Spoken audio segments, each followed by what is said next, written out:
Continuing on with our study of short stories and literature, let's learn about characterization. So, what we're going to do for this lesson is I'm going to share with you another little short story called Dr. Flanagan versus the Zombies. Then we're going to learn what a protagonist is and, most importantly, how you recognize them.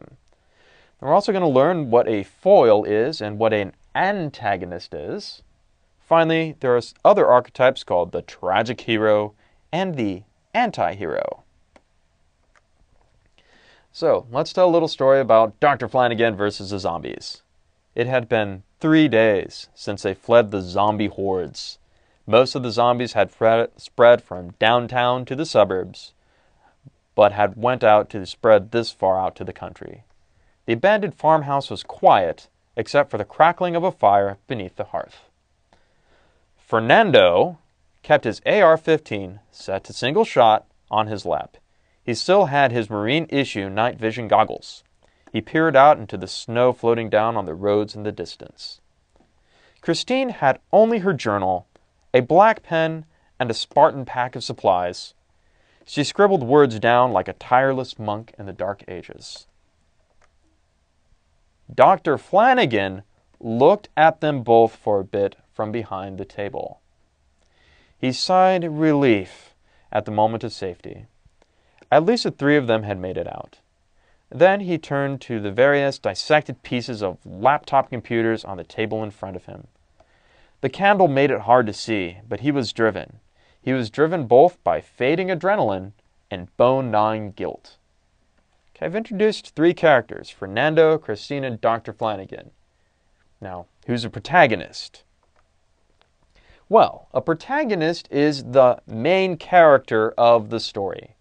And this main character is going to be making decisions and actions that are going to change the story somehow. Usually that's how it works. And the protagonist is going to go through the most change by the end of the story.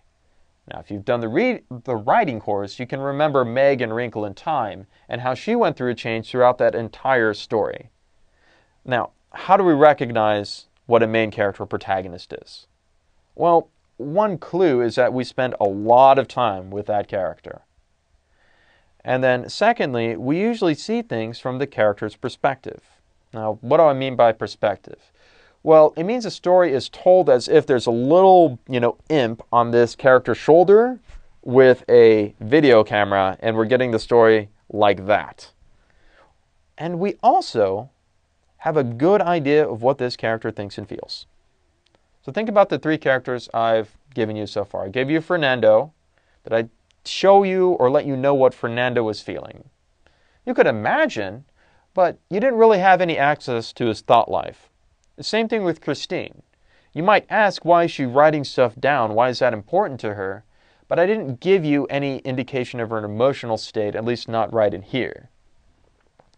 But with Dr. Flanagan, I said that he was looking across the table. I told you that he was a little frustrated. I gave you an indication that he was working really hard and that he felt guilty and that he had a big adrenaline rush that was going away. All that is a description of the character's inner emotional life, and I'm telling you some other things from his perspective. Let's continue on with Dr. Flanagan versus the Zombies.